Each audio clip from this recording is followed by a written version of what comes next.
40e message d'enseignement spirituel. Dicté par l'apôtre Thomas le 25 octobre 1970. Rio de Janeiro, Brésil. Pour pouvoir répondre de près aux besoins des âmes incarnées, et en même temps leur faire rappeler dans leur mémoire physique les engagements qu'elles ont pris devant les forces supérieures en partant pour la terre, le Seigneur Jésus a décidé de s'établir sur le sol terrestre et d'y rester jusqu'à la fin du siècle. Mais il existe encore une autre raison pour justifier la venue du Seigneur dans le milieu terrestre, qui est son grand engagement à faire en sorte que la majorité des âmes actuellement incarnées terminent de manière satisfaisante leur apprentissage dans cette école terrestre et atteignent un niveau vibratoire qui leur permette d'occuper une place dans le monde spirituel, un plan bien plus élevé que celui qu'ils quitteront, dans lequel ils auront passé des millénaires. Tout dans l'univers a tendance à progresser, à s'améliorer, à vibrer vers le haut, visant toujours à atteindre des plans de vie nouveaux et plus élevés.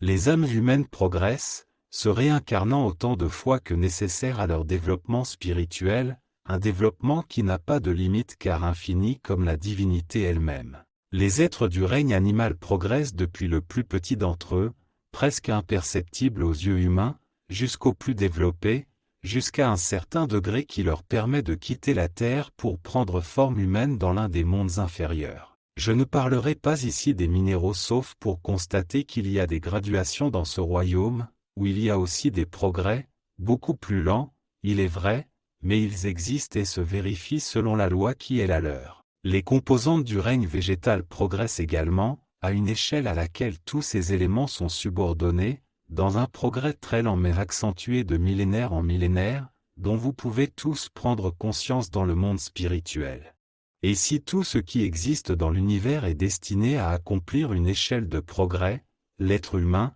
qui représente le plus haut degré de création sur ce plan physique, est destiné à un indice de progrès qui le mènera un jour au plus haut degré spirituel, en d'autres termes, la perfection absolue. Certains lecteurs voudront peut-être se demander quel sort une créature humaine pourrait avoir une fois atteinte la perfection absolue. Le Seigneur Jésus explique à cette question qu'à ce stade de son évolution, l'âme n'a plus sa place car elle a été intégrée à la conscience universelle et dans cet état évolutif, elle deviendra l'un des millions de dieux responsables des millions de mondes qui la traversent, un espace infini qui guide et améliore des milliards d'êtres en quête de perfection. Comme il n'y a pas de limite au progrès à toutes les échelles de la création, et que les âmes humaines en sont l'expression la plus élevée, tout pousse les âmes incarnées sur terre à se tourner avec engagement vers l'immensité du chemin qui s'offre à elles, un chemin parsemé d'accomplissements, de joie et un type de bonheur jamais imaginé. S'il est possible de vous démontrer,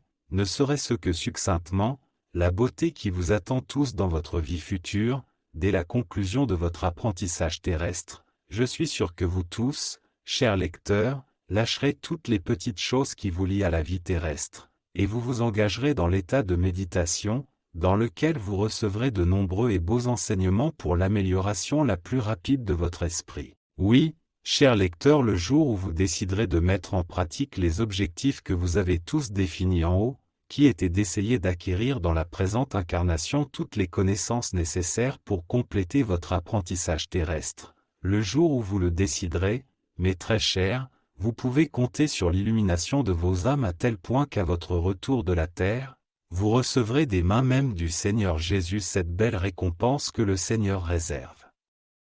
exclusivement pour récompenser les âmes rachetées. Avec cette belle récompense, les âmes rachetées, c'est-à-dire les âmes qui se sont engagées sur terre à accomplir le programme qu'elles ont créé en haut, recevront un foyer de lumière d'une beauté surprenante qui les distingueront et les glorifieront partout où elles apparaîtront dans le monde spirituel. Ce sont des âmes rachetées, diront tout le monde autour d'elles, en leur lançant des regards pleins de respect et d'admiration, compte tenu des victoires remportées sur les sentiments inférieurs qu'elles auront affrontés et surmontés sur terre. Les âmes rachetées, qui existent en grand nombre en haut, constituent le paradigme du nombre de personnes qui se préparent à se réincarner et avec cet objectif elles élaborent le programme qu'elles entendent accomplir sur terre. Parmi les lecteurs de ces messages, il y a des centaines de milliers d'âmes qui ont de beaux programmes de vie, et certaines les accomplissent avec diligence, comme le Seigneur Jésus peut l'observer. Il y en a d'autres parmi les lecteurs de ces messages qui désirent ardemment accomplir ce beau programme tracé d'en haut, mais se sentent impuissants face aux séductions du milieu dans lequel ils vivent. Le Seigneur Jésus a des conseils pour ces âmes, des conseils dont l'acceptation les aidera efficacement à réaliser leur programme. Le conseil est le suivant: commencez la pratique quotidienne de la prière suivie de la méditation au moment de vous coucher, un moment qui doit être fixé et respecté, et invoquez mentalement le Seigneur Jésus lorsque vous entrez dans l'état de méditation. En faisant appel au Seigneur Jésus pour les aider spirituellement dans leur méditation, ceux qui le font peuvent être certains que le Seigneur les guidera dans l'accomplissement du programme de vie qu'ils ont proposé et qu'ils souhaitent accomplir. De cette façon, toutes les âmes qui désirent réellement s'élever sur terre vers la rédemption spirituelle peuvent être sûres qu'elles y parviendront. En observant leurs propres actions et pensées dans leur vie quotidienne, ces âmes commenceront à constater avec joie que leur vie s'améliore nettement, face aux horizons plus larges qu'elles ont commencé à voir dans leur imagination.